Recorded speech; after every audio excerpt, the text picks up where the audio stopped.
At 20, after her grandmother died, Maya was left with the dregs.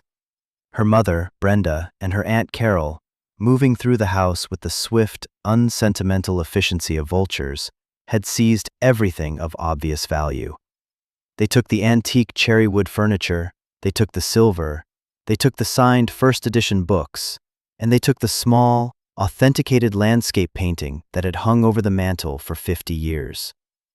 What remained for Maya, the granddaughter who had spent every summer and most weekends with Alara, was a quitclaim deed to a condemned cabin on the far side of the lake, and the precise, insulting sum of $487.34 from a forgotten savings account. Her mother had laughed, a short, sharp bark of a sound, when she'd handed over the folded check. "Don't say I never gave you anything," she'd said, the words a perfect little monument to their entire relationship. A worthless, rotting shack and not enough money to fix a flat tire. A parting gift from a family that had just liquidated an estate worth $250,000. But inside that shack, behind a wall of peeling pine boards that smelled of damp earth and time, a secret was waiting, woven in silk and silence, a legacy no one was meant to find. But that comes later. First there was the service. It wasn't a funeral, not really. Brenda had called it a celebration of life, a term that felt offensively bright and hollow. The gathering was held at the community hall, a beige room that smelled of stale coffee and disinfectant. Maybe 30 people dotted the rows of folding chairs, mostly neighbors and a few women from the town's old weaving guild, their faces etched with a genuine, quiet sorrow that stood in stark contrast to Brenda's brittle composure. Dressed in a severe black pantsuit, she stood at the podium and delivered a eulogy that was more of a resume. She spoke of Alara's community bake sale contributions, her years on the library board, her tidy garden. She mentioned dates and names of organizations, a sterile recitation of a life that left out its entire heart. Not once did she mention the looms. Not once did she say the word thread or color or art. It was an erasure, a deliberate cropping of the picture until only the most mundane, acceptable parts remained. Maya sat in the back row, a ghost at her own grandmother's wake.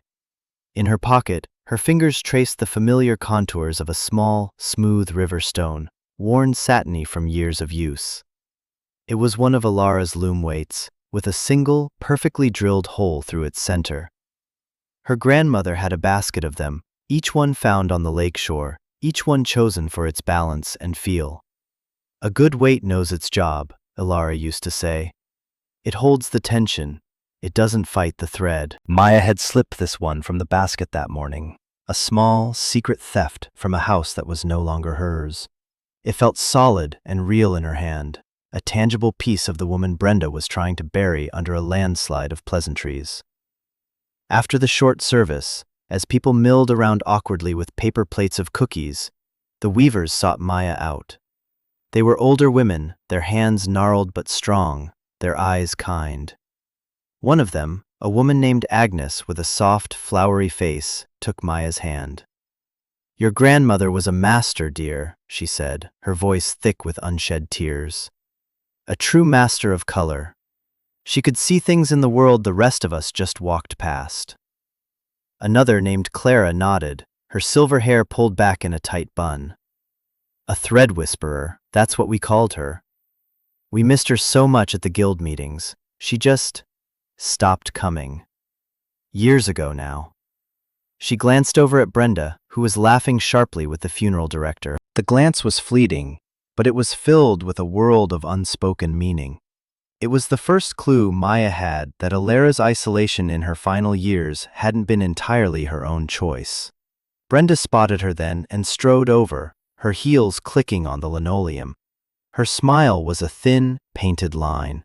"Maya, I need the keys to the house. The estate agent is doing a final walkthrough tomorrow morning."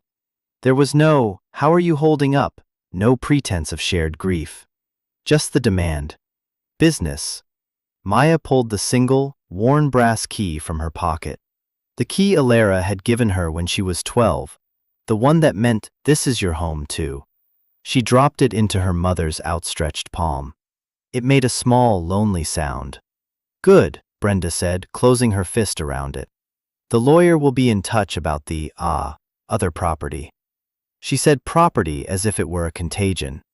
Then she turned and walked away, the key to Alara's life disappearing with her. Maya was left standing with the weavers, the smell of cheap coffee and a cold stone in her pocket. The slow, methodical stripping away had begun. The days that followed were a masterclass in organized plunder. An estate sale company, hired by Brenda, descended on the house. Men with clipboards and pricing guns swarmed through the rooms, placing little yellow stickers on every object, every memory. Maya walked through one last time, a tourist in her own past. A yellow tag on the worn armchair where Alara had taught her to read. A yellow tag on the heavy oak dining table where they'd shelled peas and kneaded bread. A yellow tag on the tall, beautiful floor loom that had dominated the sunroom, its warp threads cut, its heddles hanging silent and limp. Brenda had already sold it. A dealer from the city had driven up in a van and taken it away for $500. Maya knew, because Alara had told her, that it was a Glimakra loom, a Swedish masterpiece worth 10 times that. When she'd confronted her mother, Brenda had been dismissive. "It's just an old piece of wood, Maya. Get a grip. We got a good price." Price. Not worth. Her grandmother had taught her the difference. "Some people know the price of everything and the worth of nothing," she'd said once, while mending a tear in Maya's jeans with tiny, invisible stitches. Maya was permitted one box. A single cardboard carton to hold the remnants of a shared lifetime. She moved through the house like a scavenger, picking through the debris of her mother's efficiency. She took the shoebox full of old photographs, curled and faded at the edges. She took the worn copy of The Wind in the Willows Alara used to read to her. She took a thick, cable-knit sweater that still smelled of lavender and wood smoke, Alara's scent. In a back closet, half hidden under a pile of old blankets, she found a dusty box filled with cones of yarn. Silk, linen, fine-spun wool in 100 different colors, a palette of sunsets and forests and deep water. She knew Brenda had missed them, or she would have sold them too. She packed the cones carefully into her box, a small act of defiance. On the final day, Brenda met her at the door. The house was empty, echoing. The ghosts had been evicted. Brenda held out 2 folded pieces of paper. One was the quitclaim deed, a document full of dense legal language that transferred ownership of Lot 17, Blackfly Point, to one Maya Jansen. The other was the check. $487.34, Brenda announced, as if presenting a prize. "It's what was left in the old credit union account. And the deed to the cabin, it's condemned, you know. The county posted a notice last year. But it's yours, to do with as you please." The magnanimity was suffocating. "Why are you doing this?" Maya asked, her voice barely a whisper. Brenda's face hardened. The mask of civility dropped away, revealing the raw contempt beneath. "Because you were always her favorite. Because she wasted her time and her money on you, on that ridiculous hobby. I'm giving you what she would have wanted. A pile of useless junk. Now you can play pioneer woman in your own little shack. Just don't come crawling back to me when you run out of money. This is it. We're done." Maya took the papers. She didn't say thank you. She didn't say anything. She walked out of the empty house, got into her rattling 10-year-old Honda, and placed her single box of memories on the passenger seat. She had the car, the box, $400, and a deed to a ruin. It was, as her mother had said, more than she deserved. It was everything. The drive to the lake took an hour, the last 10 miles on a winding dirt road that rattled the Honda's already loose suspension. The road narrowed, trees pressing in on both sides, their branches lacing together overhead to form a green tunnel. Then, the tunnel broke, and the lake appeared, a slash of brilliant blue in the deep green of the forest. The cabin was at the very end of the road, on a small point of land that jutted out into the water. It was worse than she remembered, far worse. The photos on the county website hadn't done justice to the decay. The porch roof sagged like a tired old man's shoulders. The paint, once a cheerful yellow, was peeling off in long, leprous strips, revealing the weathered gray wood beneath. Most of the windows were boarded up with plywood, giving it a blind, abandoned look. A large red sign with black letters was nailed to the front door. Condemned. Unsafe for habitation. Maya parked the car and got out. The air was different here. It smelled of pine needles, damp earth, and the clean metallic scent of the lake. It was the smell of her childhood summers. For a moment, she was paralyzed by a grief so sharp and sudden it felt like a physical blow. She saw Ilara on the porch, waving. She heard her grandmother's laugh, carried on the breeze. Then it was gone, and there was only the sound of the wind in the pines and the gentle lapping of water against the shore. She walked up the rickety steps, testing each one before putting her full weight on it. The front door was padlocked. She peered through a grimy pane of glass in a window that wasn't boarded over. The inside was a single room, dark and filled with shadows. She saw a rusted cot, an overturned crate, and a thick layer of dust and leaves covering everything. It looked hopeless. Brenda was right. It was a ruin. She walked around the side of the cabin, pushing through overgrown ferns and blackberry brambles. She found a small window at the back, its plywood covering loosened by weather. She worked her fingers into the gap and pulled. The nails screeched in protest, but the wood came free. She tossed it aside and hoisted herself up and through the opening, dropping down into the dusty interior. This was the threshold, the moment she took possession. She stood still, letting her eyes adjust to the gloom. Dust motes, thick as insects, danced in the single beam of light slanting down from the window. The place was a wreck. Raccoons had clearly been living here, their droppings littered a corner. A mouse skittered across the floor. The air was heavy with the smell of mildew and decay. But as she looked closer, she started to see something else. The interior walls weren't cheap plasterboard. They were built of wide, tongue-and-groove pine planks, fitted together with a precision that spoke of a skilled carpenter. The wood was weathered and stained by water leaks, but it was solid. The stone fireplace that took up most of one wall was a masterpiece of dry-stack masonry. The stones fitted so perfectly they looked as if they had grown there. Ilara's father, her own grandfather, had built this place with his own hands in the 1950s. The bones of it were good. And the light, even with most of the windows boarded, the light that came off the lake was extraordinary. It filled the small space with a soft, silvery glow, constantly shifting as clouds passed over the sun. It was a weaver's light, a dyer's light, a light to see color by. She spent the rest of the day just cleaning. She swept out the leaves and the droppings. She found an old bucket and a rag, and using water from the lake, began to wash the floorboards. As she worked, a sense of calm settled over her. This was work, honest work. Her hands were doing something useful, and her mind, for the first time in weeks, was quiet. She wasn't thinking about her mother, or the money, or the loss. She was just thinking about the next patch of floor to scrub.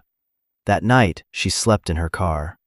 The next day, she used $75 of her meager inheritance to buy a crowbar, a hammer, cleaning supplies, and a new padlock. She spent the entire day prying the boards off the windows. With each board that came off, another rectangle of light fell into the room, chasing the shadows away. When she was done, she stood in the center of the cabin, and it was transformed. Light flooded the space, reflecting off the water outside, making the whole room shimmer.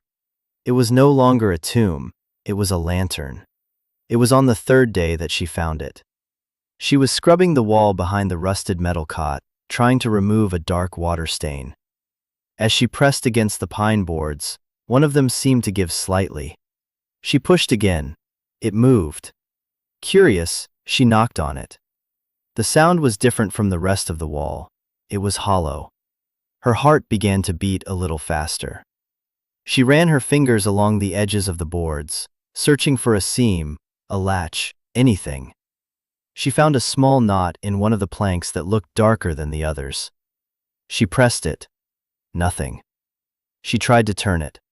It clicked. A section of the wall, about 6 feet wide and 8 feet tall, swung silently inward, revealing not a dusty crawl space, but a clean, dry, climate-controlled room. The air that wafted out was cool and smelled faintly of cedar. Maya stood, frozen, at the entrance to the secret space. It was a hidden studio, a sanctuary. Against the back wall, carefully disassembled, wrapped in oilcloth, and laid out in perfect order, was a loom. Not a massive floor loom like the one in the house, but a smaller, more intricate 8-shaft jack loom, its wood a warm, glowing cherry. It was a thing of beauty, custom-built, every piece sanded to a silken finish. And all around it, stacked on custom-built cedar shelves that lined the other walls, were the fruits of that loom. Bolts of fabric, dozens of them. Maya stepped inside, her hand covering her mouth.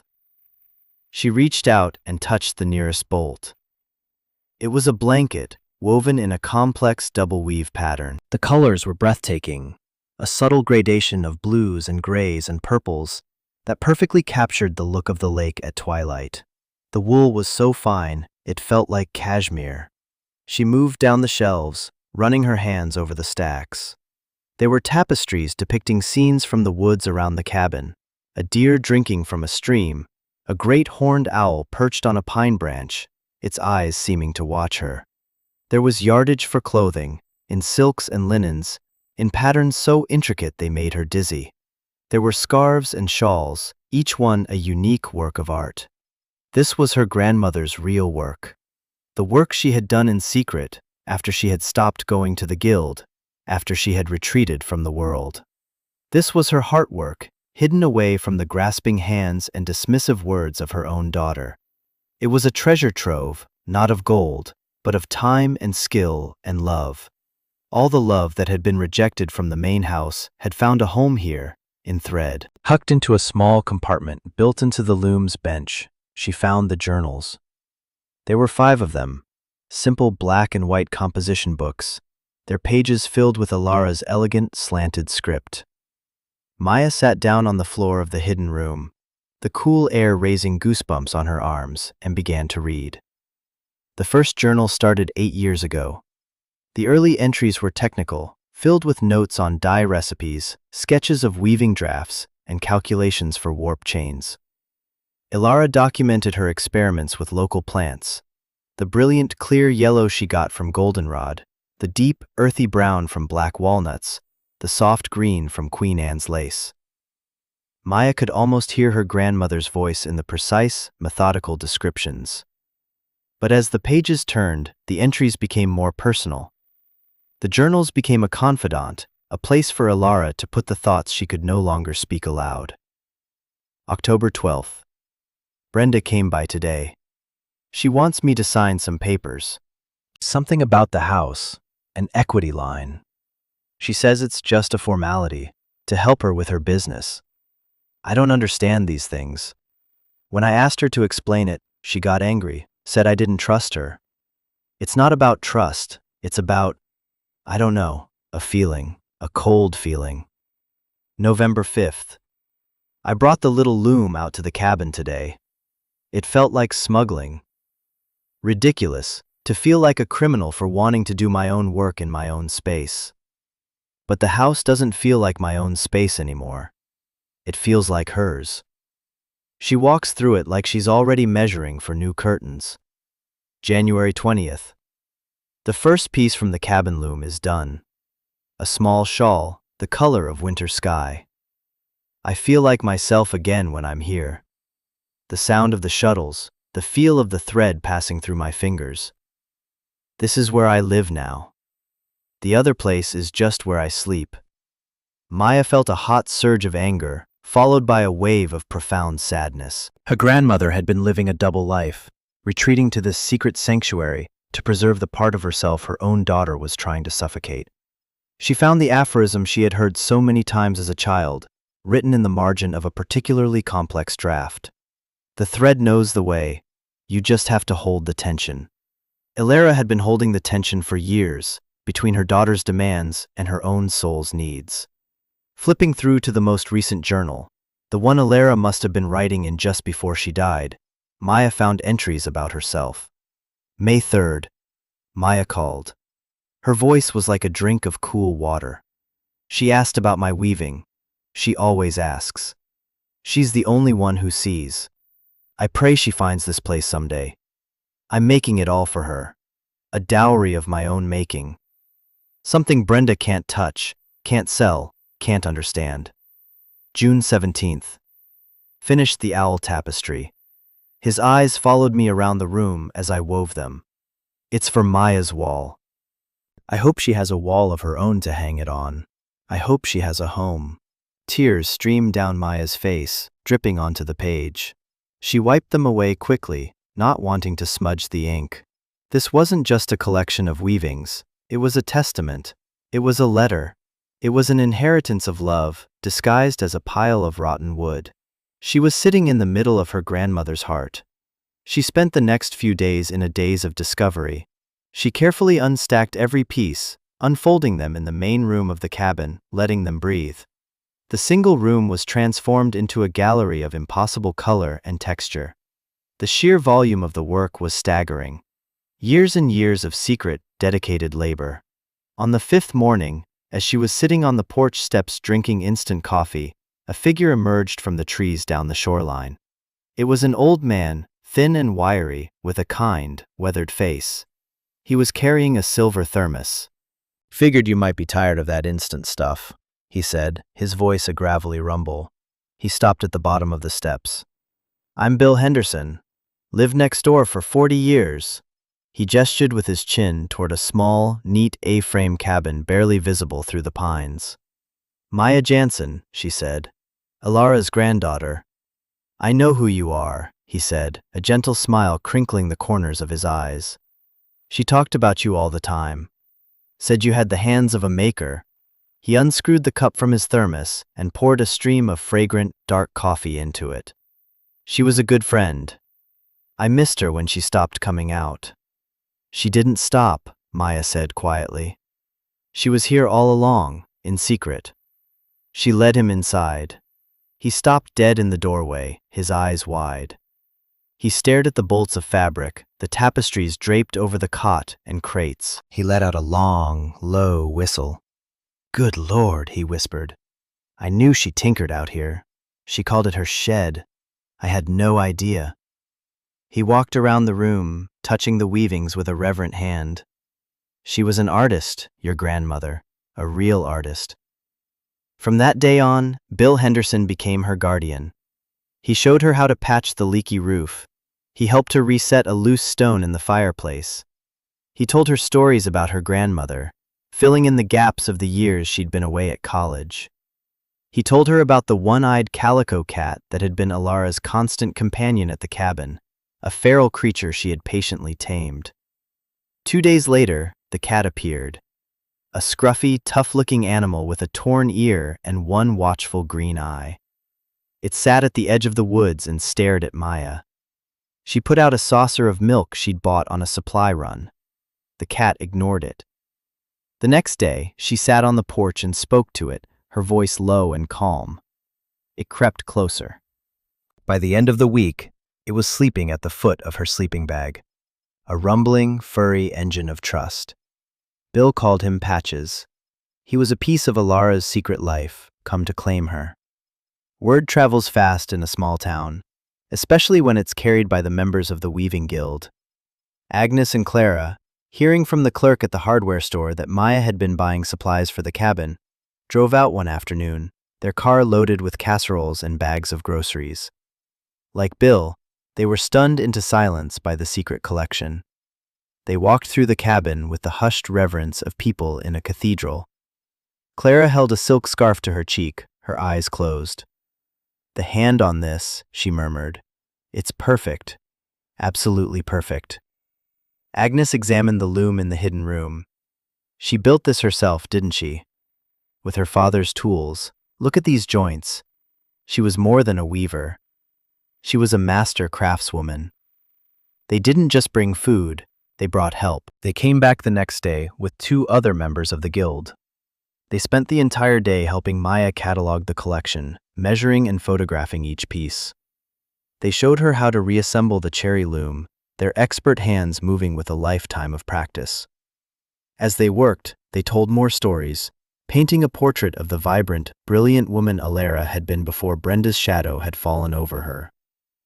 They talked about the prizes she'd won, the commissions she'd completed for museums, the classes she'd taught where she shared her knowledge so generously.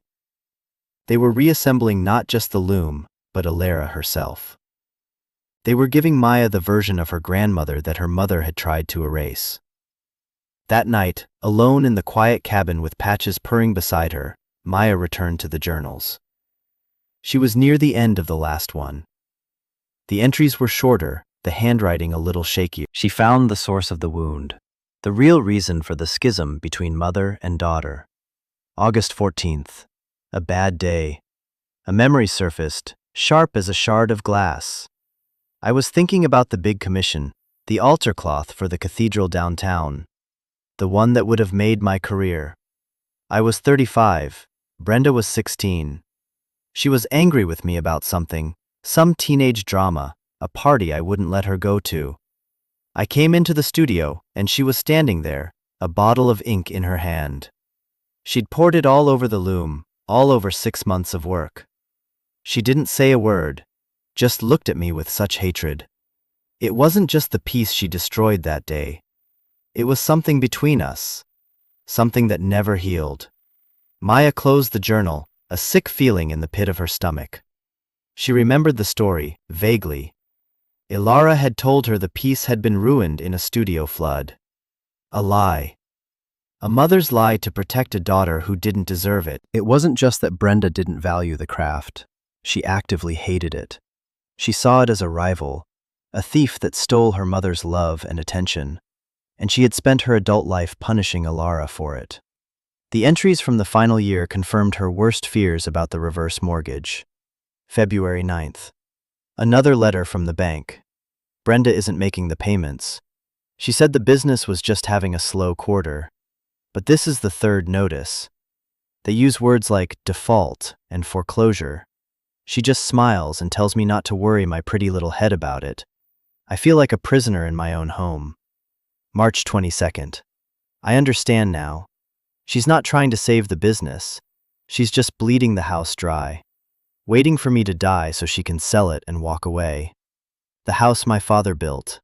The home I brought my baby daughter to. She's selling it out from under me, one fraudulent signature at a time. The truth was uglier than Maya could have imagined.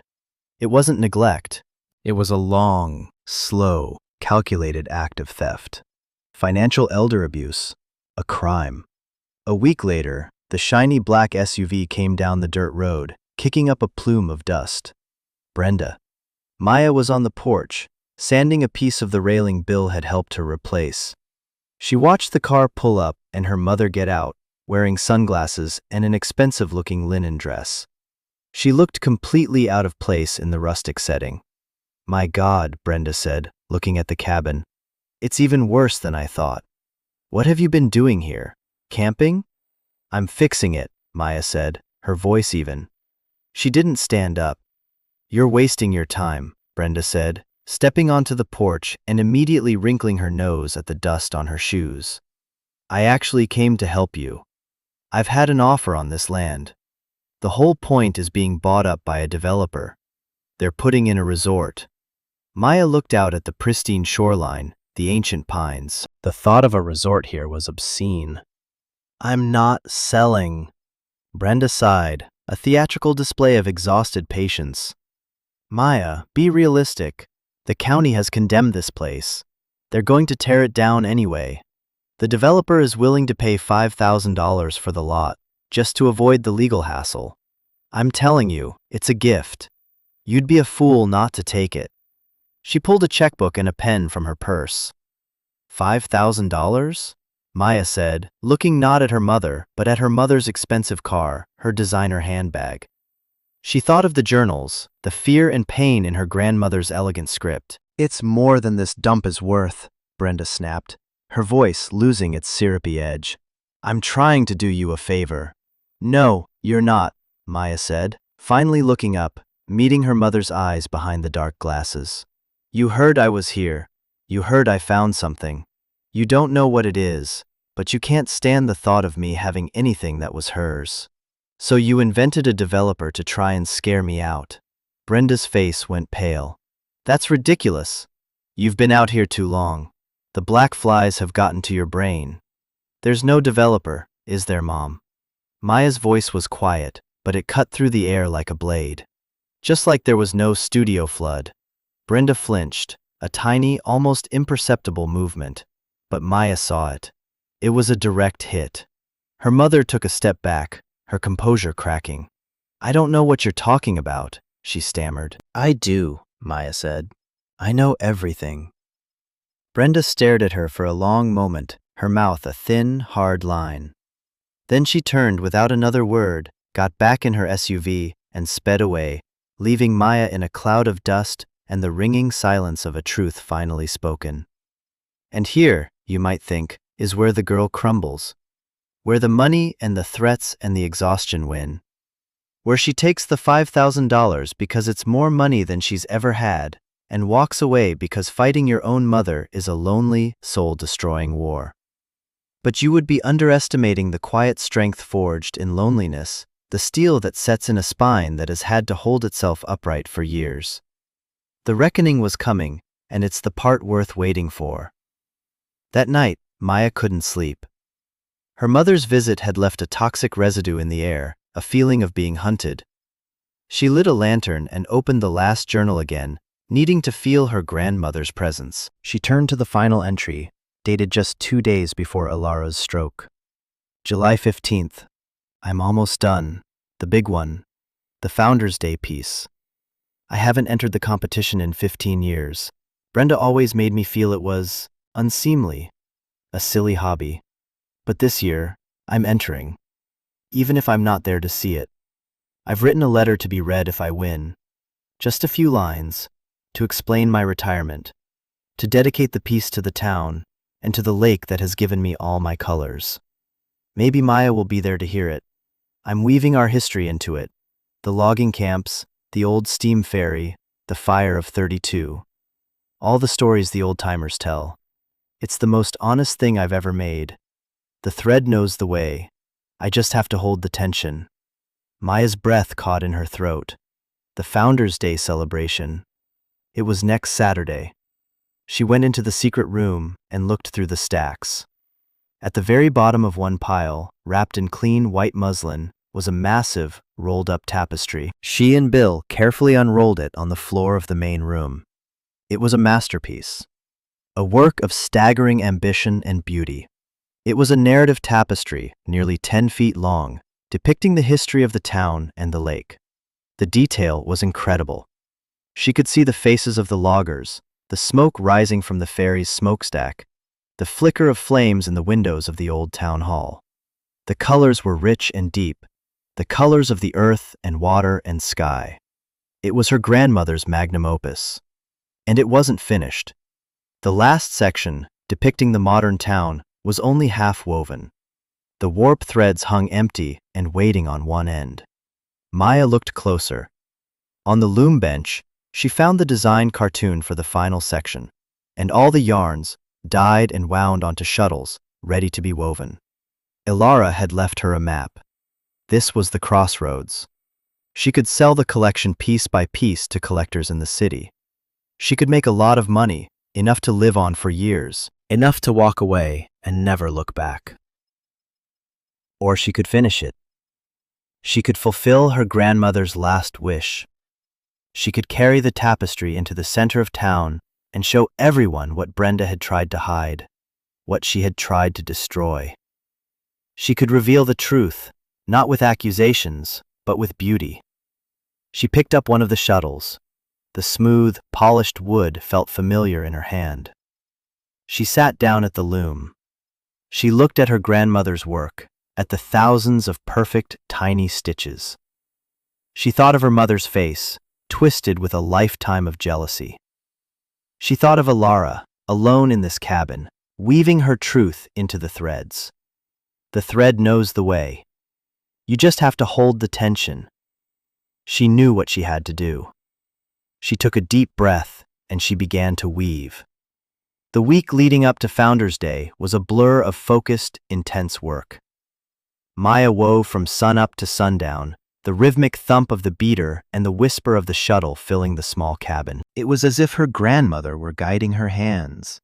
The patterns felt intuitive, the colors chose themselves. Patches sat on a stool beside the loom, his one green eye watching the proceedings with solemn approval.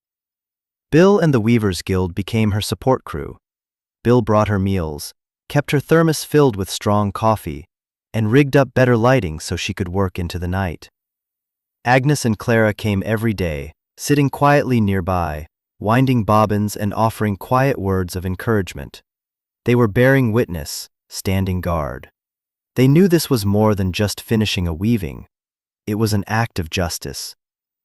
On the morning of the fair, 4 of them, Maya, Bill, Agnes, and Clara, carefully rolled the finished tapestry and loaded it into the back of Bill's pickup truck. The final section, Maya's section, blended seamlessly with her grandmother's work. It was a bridge between generations, a story completed. The town square was bustling. Booths selling kettle corn and handmade jewelry lined the green. Children ran laughing through the crowds. It was a perfect, sunny, late summer day. Brenda was there, of course. She was standing near the central gazebo with the town council president, a portly man named Mr. Abernathy, and another man in a crisp suit whom Maya didn't recognize. This must be the real developer, not the phantom one her mother had invented. They were all laughing, the picture of civic harmony. Maya and her small procession carried the heavy, rolled tapestry to the judge's tent. The head of the craft jury was a woman named Dr. Allister, a textile curator from the State University Museum. She was known for her discerning eye and her refusal to suffer fools. When they unrolled the tapestry on the long judging table, a hush fell over the tent. Dr. Allister slowly put on a pair of white gloves. She leaned in close, examining the weave, the colors, the composition. She spent a long time looking at the seam between Alara's work and Maya's. She looked up at Maya, her expression unreadable. "Who wove this?" she asked, her voice quiet, but carrying an authority that made everyone else in the tent lean in. "My grandmother, Alara Jansen, wove most of it," Maya said, her own voice steady despite the frantic beating of her heart. "I finished the last part." "Alara Jansen," Dr. Allister said, a look of recognition dawning on her face. "Of course. I haven't seen her work in years. I thought she'd stopped completely." She looked back at the tapestry. "This is monumental. This is not a piece for a county fair. This belongs in a museum." She straightened up and looked at her fellow judges. "There is no competition. This is the winner, best in show. The Alara Jansen Prize." She smiled faintly. "I believe the prize is named after her father, the first guild president." Word spread like wildfire. A crowd began to gather. People pressed in to see the tapestry that had so stunned the judges. Bill and some other men helped Maya carry it to the central gazebo and hang it from the rafters, where it could be seen by everyone. A collective gasp went through the crowd as it was unveiled. The late afternoon sun hit it, making the silk threads shimmer like captured light. The story of their town, their home, was laid out before them, rendered in color and thread with a genius that was undeniable. People fell silent. They pointed out landmarks they recognized, figures from town lore. They were seeing themselves, their history, through the eyes of an artist who had loved them. Maya saw her mother in the crowd. Brenda's face was ashen. The council president, Mr. Abernathy, was staring at the tapestry, his mouth slightly open.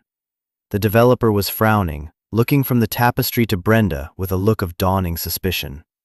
Mr. Abernathy cleared his throat and stepped up to the microphone in the gazebo. "Ladies and gentlemen, we have our winner. A truly magnificent piece by the late, great Alara Jansen and her granddaughter, Maya. He gestured for Maya to come forward.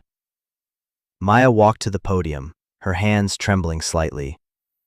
She unfolded a piece of paper from her pocket. It was the last page from her grandmother's journal. "My grandmother wrote a short note in case this piece won," she began, her voice amplified across the town square. She asked that it be read aloud. She took a breath and read Alara's words. "To my friends and neighbors, if you are hearing this, it means I have finally come home. I have spent the last few years in a quiet retirement, but my hands never forgot the feel of the thread. This piece is my love letter to this town, to the lake that gave me my colors, and to the community that held me. I was forced to work in secret, as my own home was no longer a safe place for me or my art." A murmur went through the crowd. Brenda, at the edge of the square, looked like she wanted the earth to swallow her. Maya continued reading. "It is my final wish that this tapestry be sold, and that the proceeds go to paying a debt of honor that was incurred against my name and my property without my full consent. Let it stand as a testament that beauty can persist, even in the face of greed, and that the truth, like a strong warp thread, will always hold." She finished reading and folded the paper. The silence in the town square was absolute. No one was looking at Maya. Every single eye was on Brenda. The council president, the developer, the old women from the guild, the neighbors, they were all staring at her. The public shaming was quiet, complete, and devastating. Brenda turned and pushed her way through the crowd, her face a mask of fury and humiliation. The developer turned to Mr. Abernathy and said something sharp and low. Abernathy, his face now a blotchy red, just nodded, looking sick. The deal, whatever it was dead. The truth, woven in thread, had unraveled it all. In the aftermath, the town quietly closed ranks around Maya. Dr. Allister arranged for the tapestry to be acquired by the State Museum for a sum that made Maya's head spin. It was enough to pay off the reverse mortgage Brenda had taken out, with plenty left over to restore the cabin and fund a small trust in Alara's name for local artists. The town council, facing questions about their dealings with Brenda's proposed resort development, launched a quiet investigation into elder financial abuse in the county. Brenda, ostracized and facing legal trouble, sold her own house and moved away. Maya heard she was living in a condo 2 states over. They didn't speak. About a month after the Founders' Day fair, a dusty pickup truck came down the dirt road. It was her Aunt Carol. Maya watched from the porch as Carol got out. She looked tired and older than Maya had ever seen her. She didn't come up to the house. She just went to the back of her truck and started unloading lumber. "The roof needs new joists on the north side," Carol said, not looking at Maya. Her voice was rough. "I'm a fair carpenter." She didn't apologize. She didn't explain her silence, her complicity in Brenda's greed. The lumber was her apology. The labor was her penance. Maya watched her for a moment, then went inside, put on a pair of work gloves, and came back out. "Show me where to start," she said. For the next 2 months, they worked side by side, rebuilding the cabin. They spoke very little, but in the shared rhythm of hammering and sawing, in the quiet handing off of tools, a fragile bridge was built over the chasm of betrayal. It wasn't forgiveness, not yet. But it was a beginning. A family, broken and scattered, was being reassembled, one honest board at a time. Maya turned the restored cabin into what it was always meant to be, a studio. She kept her grandmother's secret room just as it was, a private sanctuary, but the main room became a working space. She bought 2 smaller looms with the money from the trust and began offering weaving classes to children in the town. Bill Henderson's granddaughter, a quiet, serious 10-year-old named Lily, became her first and most dedicated student. Maya taught her how to card wool, how to spin, how to warp the loom. She took her into the woods and showed her the plants that held the colors, the goldenrod, the walnuts, the wild grapes. She passed on the knowledge, the craft, the ethics. She was forging the next link in the chain. The legacy was safe. She never sold another one of her grandmother's major pieces. They hung on the walls of the cabin, a gallery of love and defiance. They were a reminder of worth over price, of the dignity of honest work. She finally understood her mother's wound, the deep, ancient jealousy of a child who felt she could never compete with her mother's art.